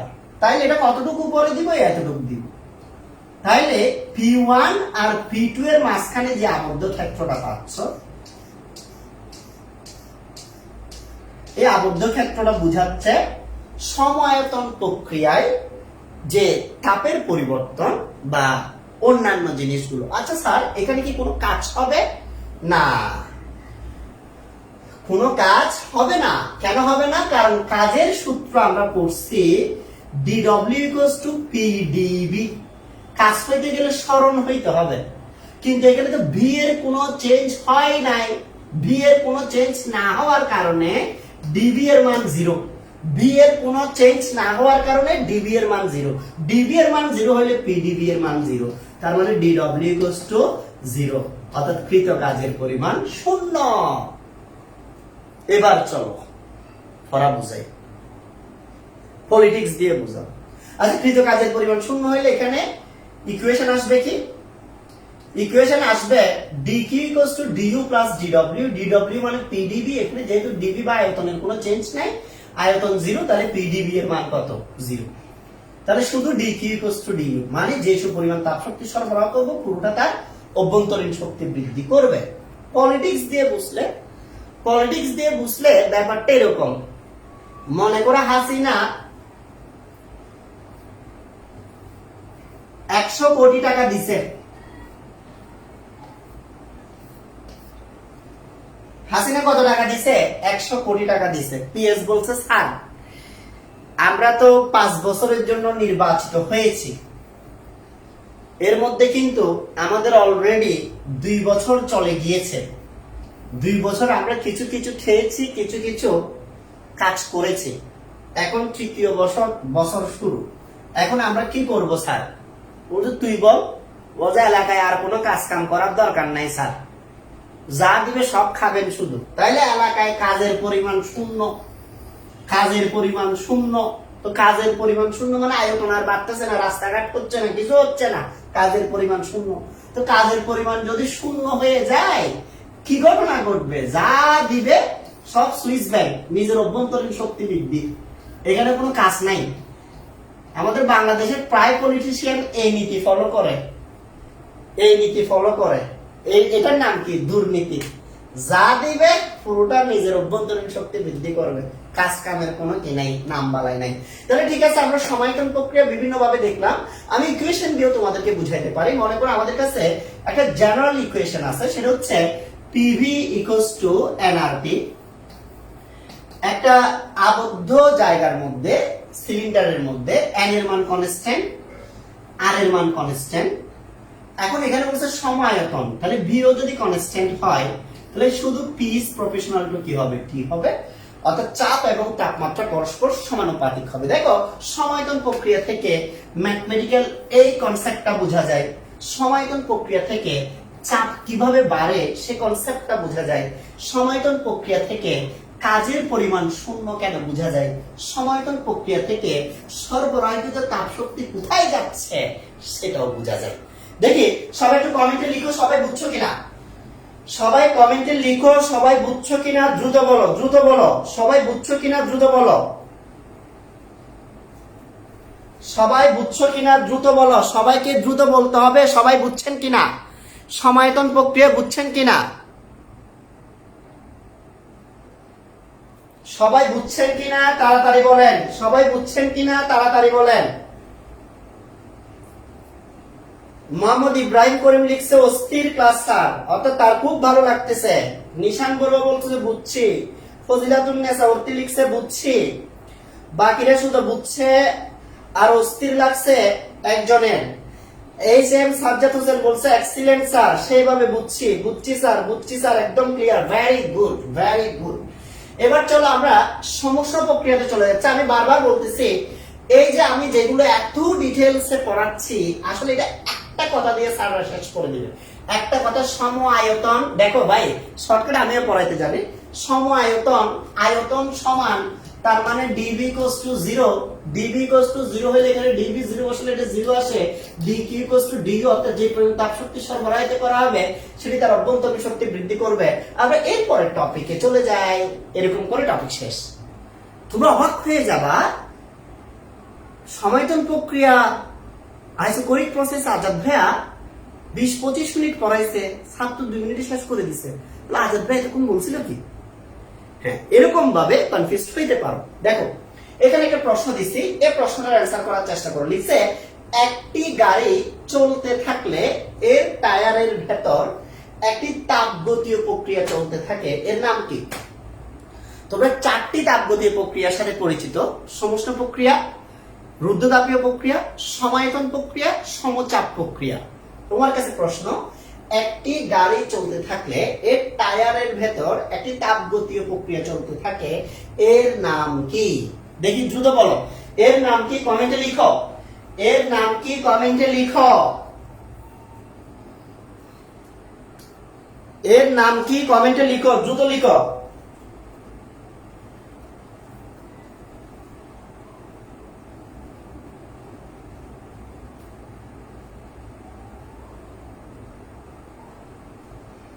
লিখছে, একটি গাড়ি চলতে থাকলে এর টায়ারের ভিতর একটি তাপগতীয় প্রক্রিয়া চলতে থাকে, এই তাপগতীয় প্রক্রিয়ার নাম কি? তাপগতীয় প্রক্রিয়া 4টি: সমুষ্ণ প্রক্রিয়া, রুদ্ধতাপীয় প্রক্রিয়া, সমায়তন প্রক্রিয়া, সমচাপ প্রক্রিয়া। ভেরি গুড, সবাই রাইট অ্যান্সার দিয়েছে, সবাই বলছে সমায়তন প্রক্রিয়া। ভাই, এটা মনে করো গাড়ির টায়ারটাই, এটাই, এর ভিতরে কি থাকে? এর ভিতরে গ্যাস থাকে। আরে তো গ্যাসের আয়তন বাড়ার কোনো সুযোগ আছে এখানে? আয়তন বাড়ার কোনো কি নাই, সুযোগ নাই। আয়তন যদি না বাড়ে, খাইছে, তাহলে ভিতরে কি বেড়ে যাবে? সাপ বেড়ে যাবে। সাপ বেড়ে মাঝে মধ্যে টায়ার ঠুস করে কেটে যায়, ব্লাস্ট হয়ে যায়। ঠিক আছে, ওকে, বুঝে গেছো। চলো আমরা এবার খুব মজা করে, সাধারণভাবে, ধীরে ধীরে এবং ডিপলি, লাস্টে পলিটিক্যালি কি বুঝবো এখন আমরা? Isothermal process. আইসোথার্মাল প্রসেসকে বাংলায় আমরা বলতেছি সমুষ্ণ প্রক্রিয়া। চলো, খুব ভালো করে বুঝতে হবে সমুষ্ণ প্রক্রিয়া কথাটা। এগুলো অনেকেই পড়ে কিন্তু আসলে কনফিউশন থেকে যায়। আমার কাজ হচ্ছে কোনো কনফিউশন থাকতে পারবে না। সমুষ্ণ প্রক্রিয়া, যেটাকে আমরা ইংরেজিতে বলতেছি আইসোথার্মাল প্রসেস। তাপ দিব কিন্তু তাপমাত্রা বাড়বে না। ওরে বাপ, তাপ দিব, তাপমাত্রা বাড়বে না, বাস্তবে কি স্যার সম্ভব? সম্ভব। দেখো, শিখাচ্ছি। প্রথমে এখন শিখাচ্ছি সাধারণভাবে, এক্সাম্পল দিয়ে দিই, বাদ বাকিগুলোতে পরে যাব। যেমন যেমন মনে করো আমার কাছে এই জায়গায় একটা পাত্রের মধ্যে, এই জায়গায় একটা পাত্রের মধ্যে আমার কাছে আইস আছে, আইস, বরফ। ওকে, আইসের টেম্পারেচার কত? আইসের টেম্পারেচার হচ্ছে 0 ডিগ্রি সেলসিয়াস। এটা আমি গতকাল বুঝাইছি, আজকে আবার বুঝাচ্ছি। আমি শিখাবো তাপ দিচ্ছি কিন্তু তাপমাত্রা বাড়বে না, এটা বাস্তবে সম্ভব কিনা। এখন এটাকে যদি আমরা তাপ দিই, অথবা এই যদি এনভায়রনমেন্ট থেকে তাপ শোষণ করে, আস্তে আস্তে এগুলো মেল্ট হয়ে যাবে। তুমিও তাপ দিতে পারো, সেই নিজ এনভায়রনমেন্ট থেকে তাপ নিতে পারে, যে কোনো একটা প্রসেস। আস্তে আস্তে বরফগুলো মেল্ট হয়ে যাবে। বরফগুলো মেল্ট হয়ে আস্তে আস্তে এরকম তরলে পরিণত হবে। আমি গতকাল বলছিলাম, যখন 0 ডিগ্রি সেলসিয়াস তাপমাত্রার বরফ গলে গিয়ে 0 ডিগ্রি সেলসিয়াস তাপমাত্রার তরলে পরিণত হয়, এটা হচ্ছে আইস, আর এটা হচ্ছে ওয়াটার। আইসের টেম্পারেচার ছিল 0 ডিগ্রি সেলসিয়াস, ওয়াটারের টেম্পারেচার হচ্ছে 0 ডিগ্রি সেলসিয়াস। তাইলে এটাই তো আইসোথার্মাল প্রসেস। এত সিরিয়াসলি নেওয়ার কিছু নাই, জাস্ট একটু করে একটা এক্সাম্পল দিলাম। আমি আরো ডিপলি যাব। সমুষ্ণ প্রক্রিয়া মানে কি? তাপ দিব, তাপমাত্রা বাড়বে না। তাপমাত্রা না বেড়ে এখানে যে ঘটনাটা ঘটছে, অবস্থার পরিবর্তন ঘটছে। আচ্ছা, এটা একটা ঘটনা। আরেকটা হইতে পারে, আচ্ছা, বরফ থেকে যখন পানি হয়ে গেছে, নিশ্চয়ই আয়তন একটু বাড়বে, এটাই তো স্বাভাবিক। আচ্ছা, আয়তন বাড়তে পারে। আমি অন্য আরেকটা এক্সাম্পল দিয়ে বুঝাইতে পারি। চলো আরেকটা এক্সাম্পল দিব। আরেকটা এক্সাম্পল দিব। কিসের এক্সাম্পল দিচ্ছি এখন? তাপ দিব বাট তাপমাত্রা বাড়বে না। আমার কাছে মনে করো একটা পাত্রের মধ্যে পানি আছে। আমার কাছে একটা পাত্রের মধ্যে কি আছে? পানি আছে। এই পানি বা ওয়াটার আছে। তো আমি এটাকে তাপ দিচ্ছি। পানির তাপমাত্রা বাড়তে থাকবে 25 ডিগ্রি সেলসিয়াস থেকে বাড়তে বাড়তে পানির তাপমাত্রা 100 ডিগ্রি সেলসিয়াস। তাহলে 100 ডিগ্রি সেলসিয়াস তাপমাত্রায় কি ছিল? ওয়াটার ছিল। বাট সেই ওয়াটার গুলো বর্তমানে ওয়াটার থেকে ভ্যাপোরাইজড হওয়া শুরু হচ্ছে। আরামসে বুঝো পড়ালেখা। হাই রে ভাই, আজীবনই তো দৌড়াদৌড়ি করবা। বলতেছি এরকম টিচার পাওয়া যাবে কম যারা খুব ধীরে ধীরে ডিপলি পড়াবে, এরকম টিচার পাওয়া যাবে অ্যাভেলেবেল যারা দৌড়াদৌড়ি করতেছে। সুতরাং দৌড়াদৌড়ি নিয়ে টেনশন করার কিছু নাই। ভবিষ্যতে সামনে যতজনের সাথে দেখা হবে সবাই দৌড়াদৌড়ি পাবলিক, তো কয়েকজন থেকে একটু ডিপলি পড়ো।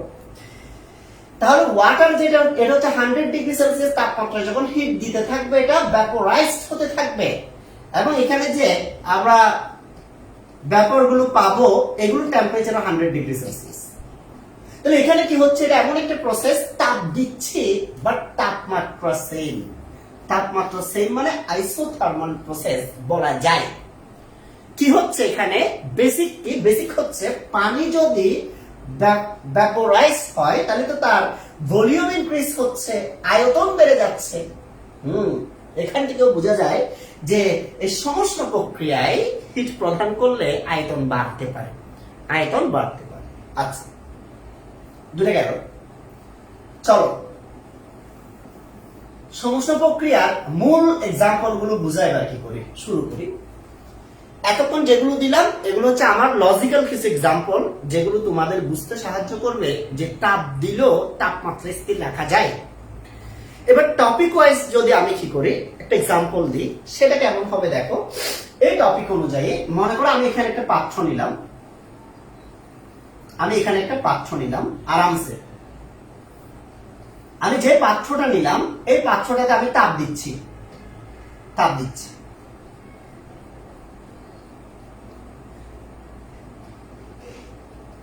এখানকার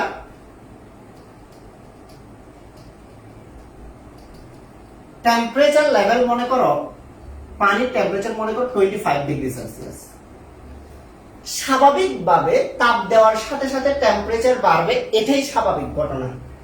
তাপ দেওয়ার সাথে সাথে টেম্পারেচার বাড়বে, এটাই স্বাভাবিক ঘটনা। কিন্তু তাপ দিলে এখানে যেই পদার্থ দিয়ে এটা তৈরি, এটা যদি তাপ সুপরিবাহী পদার্থ হয়, পাত্রটা যদি তাপ সুপরিবাহী পদার্থ দিয়ে তৈরি হয়, তাহলে আমরা তাপ দেওয়ার সাথে সাথে তাপগুলো কিন্তু এভাবে কি হয়ে যাবে, বের হয়ে যেতে পারবে পরিবেশের মধ্যে। ফলে এখানকার তাপমাত্রাটা স্থির থাকবে। যদি শর্ত হচ্ছে এমন একটি পাত্রের মধ্যে নিতে হবে যেটা তাপ সুপরিবাহী পাত্র, এখানে তাপ দিলেও তাপগুলো কি হয়ে যাবে, বাইরে চলে যাবে। আচ্ছা, কিন্তু তুমি যদি জোরে তাপ দাও তাহলে তাপমাত্রা বেড়ে যাবে, কারণ বাইরে যে পরিমাণ যাচ্ছে তার চেয়ে বেশি এখানে গ্রহণ করে ফেলতেছে। তাইলে তুমি যদি এটাকে তাপমাত্রা স্থির রাখতে চাও তাহলে তোমাকে ধীরে ধীরে তাপ প্রদান করতে হবে। কিভাবে প্রদান করতে হবে, ধীরে ধীরে। তাহলে এখান থেকে দুইটা প্রসেস জানলাম। যে কোনো সিস্টেমকে আমরা যদি আইসোথার্মাল প্রসেসে কাজ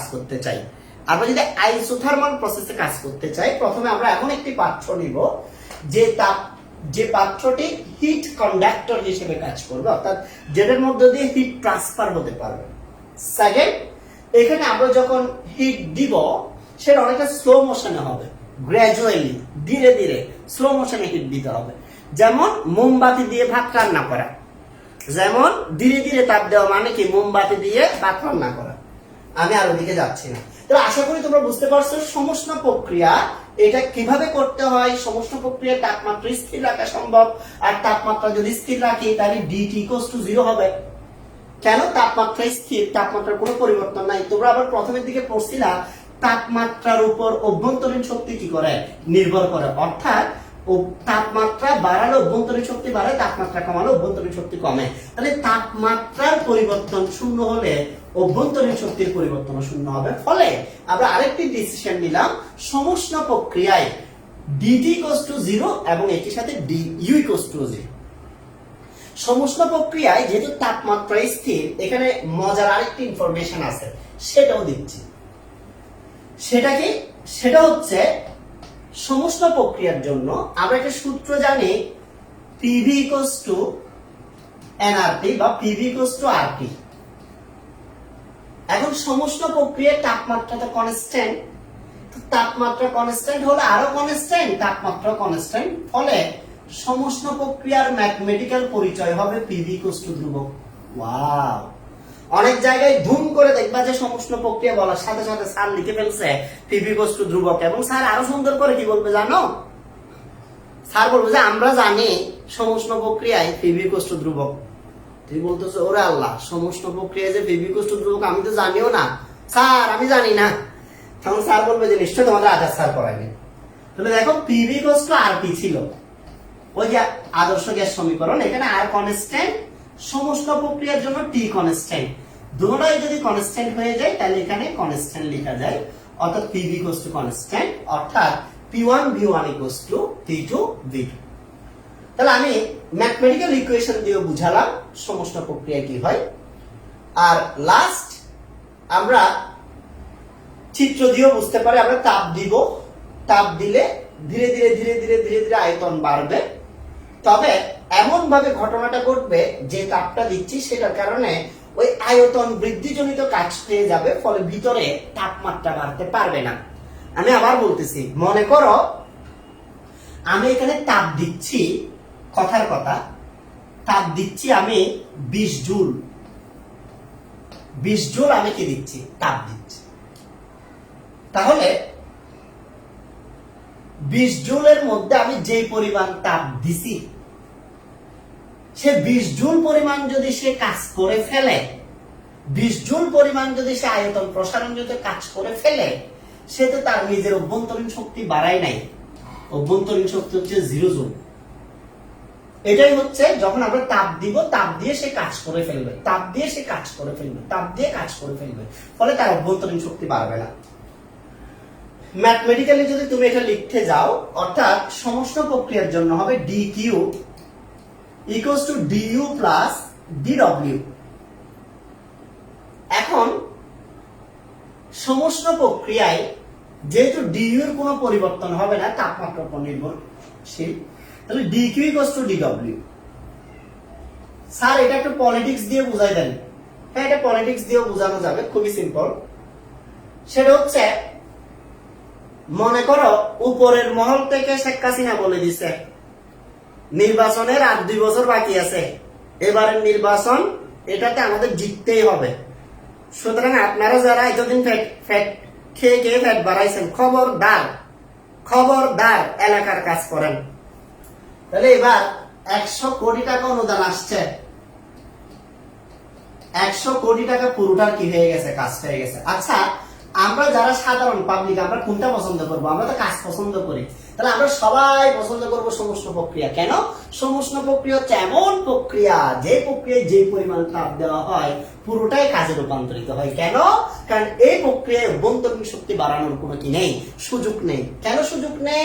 কারণ থার্মাল প্রসেসে বলে দিছে টেম্পারেচার 0, অর্থাৎ থার্মাল প্রসেসে বলেই দিছে আপনি অভ্যন্তরীণ শক্তি বাড়াইতে পারবেন না। খবরদার, অনেক বাড়াইছেন, অনেক করছেন এলোমেলো সাধারণ জনগণের সাথে। সবাই বুঝছো কিনা তাড়াতাড়ি বলো। সবাই এতটুকু পর্যন্ত বুঝছো কিনা কমেন্টে লিখো।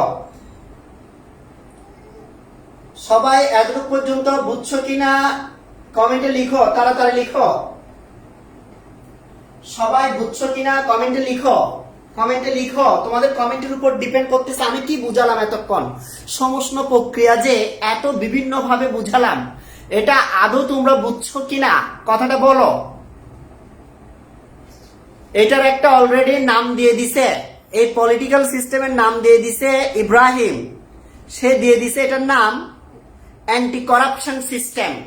আইসোথার্মাল সিস্টেম হচ্ছে অ্যান্টি করাপশন সিস্টেম।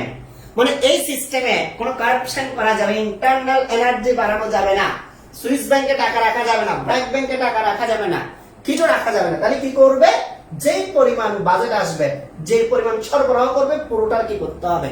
কাজ করতে হবে। 4টি থার্মাল প্রসেসে আমরা সবাই কোন প্রসেসের ভক্ত? আমরা সবাই হচ্ছি আইসোথার্মাল প্রসেসের ভক্ত। কেন? কারণ এটা এমন একটি প্রসেস, এই প্রসেসে কাজের পরিমাণ সর্বাধিক হয়। এখানে আইসোথার্মাল প্রসেসের একটা ম্যাথমেটিক্যাল ইকুয়েশন আছে, তোমরা এই ম্যাথমেটিক্যাল ইকুয়েশনটা একটু বাসায় দেখে নিবা। আই হোপ সবাই বুঝবা। আমি কি ম্যাথমেটিক্যাল ইকুয়েশনটা বুঝাবো? একটু কমেন্টে লিখো তো ম্যাথগুলো, এই ইকুয়েশন বুঝাইতে হবে কিনা। আমি এটা পরীক্ষার জন্য কাজে লাগবে, শুধু এটা এটা লাগবে, কিন্তু তোমরা চাইলে আমি বেসিক সহ পুরোটা বুঝাই দিতে পারি। এটা তোমাদের ইচ্ছার উপর ডিপেন্ড করে, তোমাদের চাওয়ার উপর ডিপেন্ড করে।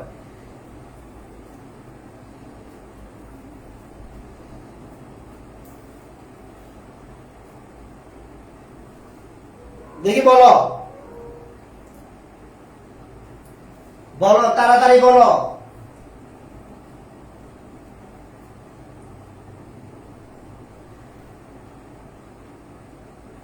কমেন্টে লিখো, কমেন্টে লিখো।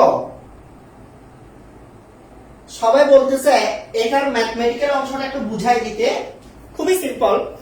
তবে এখানে আমি আবার বলতেছি, তোমাদেরকে কিন্তু ক্যালকুলাসের নলেজ থাকতেই হবে। আমি ধরেই নিলাম আমার ক্লাসে যারা আছে সবাই ক্যালকুলাস ভালোভাবে শেষ করেছে, ক্যালকুলাস ভালোভাবে শেষ করেছে ধরে নিয়ে আমি এটা পড়াবো। স্যার আমরা তো ভালোভাবে ক্যালকুলাস শেষ করি নাই, তো কারণ নাই, কি করবেন? আমার তো ম্যাথ কোর্স আস্তে আস্তে আরো 1 সপ্তাহ লাগবে। এই সপ্তাহে জৈব যৌগের রুট ম্যাপ আনতেছি, একজনে তো সব কাজ করা সম্ভব না, আর ম্যাথ স্যার সবগুলোকে রাজি করাইতে পারতেছি না এত কম টাকায়, বুঝাইতে পারছি? তো সবকিছু মিলে একটা সমস্যার ভিতর দিয়ে যাচ্ছি। ইনশাল্লাহ জৈব যৌগের রুট ম্যাপটা কি আগামীকাল পরশুর মধ্যে কি করব, ইনশাল্লাহ লাইভে এসে জৈব যৌগের রুট ম্যাপের ঘোষণা দিব। তবে তোমাদের ম্যাথ কোর্সের ব্যাপারে ওই কম টাকা দিয়ে স্যাররা রাজি হচ্ছে না, সেই জন্য হয়তো আমাদের আরো কয়েকদিন লাগবে। তবে আমি ইনশাল্লাহ 1 সপ্তাহ 10 দিনের মধ্যে ম্যাথ কোর্স লঞ্চ করবো, যেহেতু কথা দিয়েছি আমি রাখবোই। ঠিক আছে, ওকে, দেখা যাক। তাহলে আমি ধরে নিলাম তোমরা ক্যালকুলাস করছো, সেটা ধরে নিয়ে আমি পড়াচ্ছি।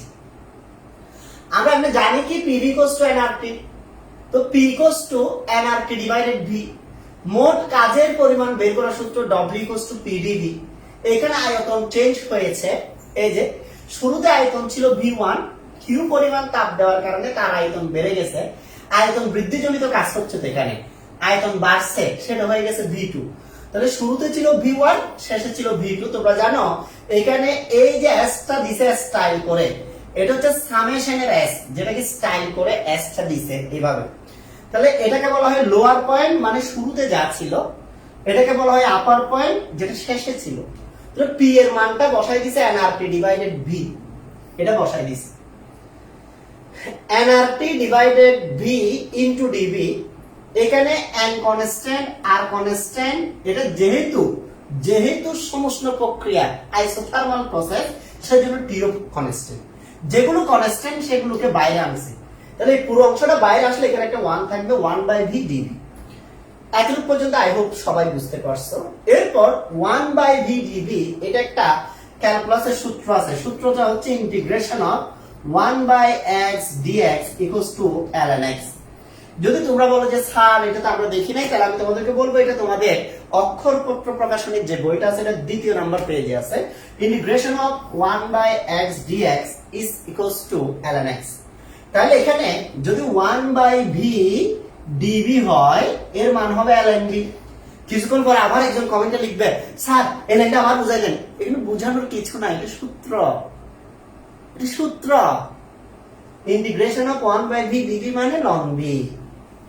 তাহলে 1/v dv এর জায়গায় আমি ln v বসাই দিছি। এই লিমিট বসানোর নিয়ম হচ্ছে আপার লিমিট v এর মান একবার v2 বসাবা, একবার v1 বসাবা, শুধু v এর মান। তাহলে যদি প্রথমে v2 বসাও আপার লিমিট আগে, তাহলে ln v2 মাইনাস নিচের অংশটা বসালে ln v1। তাহলে ln v2 minus ln v1।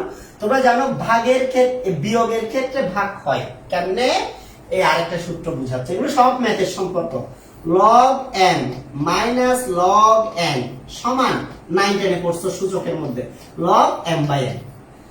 log এর সূত্র যা, ln এর সূত্র তা, মাথায় রাখবা শুধু এই মাইনাসের কারণে ভাগ হয়ে গিয়েছে, মাইনাসের কারণে ভাগ হয়ে গিয়েছে।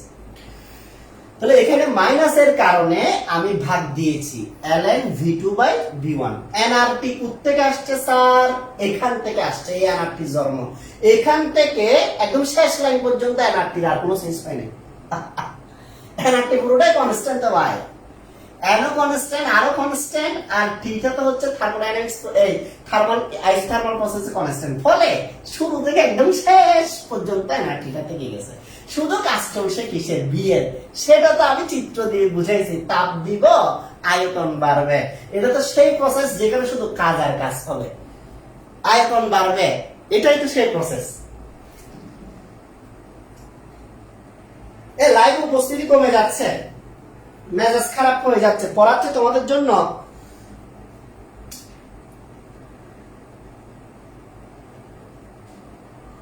পড়াচ্ছি তোমাদের জন্য, আর তোমরা যদি নিজেরা না থাকো তাহলে আমি ক্লাস নিয়ে লাভ কি? লাভ কি? দৌড় দিলে হবে না তো? খিদা তো আমারও লাগছে না, আমার খিদা লাগছে, আমি দৌড় দিচ্ছি। 1 ঘন্টা হয়ে গেছে, আমি দেখতেছি তো 1 ঘন্টা 11 মিনিট, কিন্তু প্রসেসটা শেষ করে দিই, যেটা শুরু করছে এটা শেষ করে দিই। একটু ধৈর্য ধরো, 2টা মিনিট ধৈর্য ধরো, একসাথে চলে যাবো সবাই।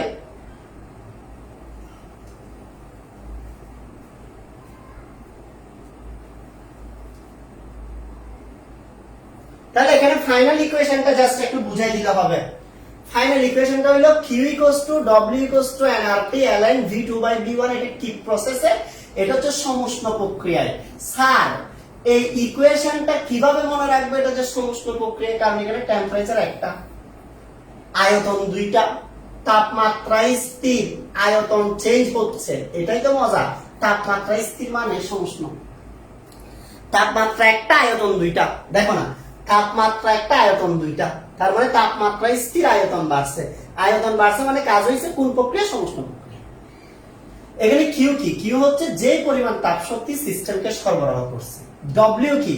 এই B1 থেকে B2 আয়তন বাড়াতে যে কাজটা হয়েছে সেটা। এন কি? এন হচ্ছে গ্যাসের মোল সংখ্যা, আর কি? আর হচ্ছে সার্বজনীন গ্যাস ধ্রুবক, আর এর মান ফিক্সড আছে 8.314 জুল পার মোল পার কেলভিন। টি হচ্ছে টেম্পারেচার, টেম্পারেচার কেলভিন স্কেলে লিখব। লং তো একটা ফাংশন। V2 আর V1 হচ্ছে আয়তন, তবে V2 আর V1 এটা যেহেতু অনুপাত আকারে আছে, অনুপাত আকারে থাকার কারণে দুটোটার একক সেম হবে। অর্থাৎ V1 যদি মিলিলিটার এককে লিখো, V2 মিলিলিটার এককে লিখবা, অনুপাতের ক্ষেত্রে এটা নিয়ম। আর V1 যদি লিটারে লিখো, V2 কিন্তু লিটারে লিখবা। আশা করি সবাই বুঝতে পারছো। তাও যদি আরেকটু ভালো করে দেখতে চাও, এখানে আমি সবগুলো সুন্দর করে লিখে রাখছি, সবাই দেখো। সবগুলো সুন্দর করে লিখে রাখছি, সবাই দেখো। সবাই বুঝছো কিনা তাড়াতাড়ি বলতে হবে।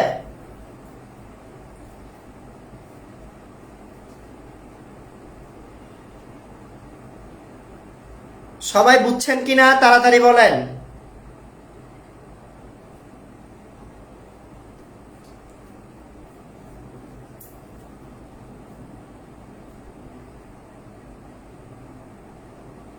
সবাই বুঝছেন কিনা? সবাই বুঝছেন কিনা?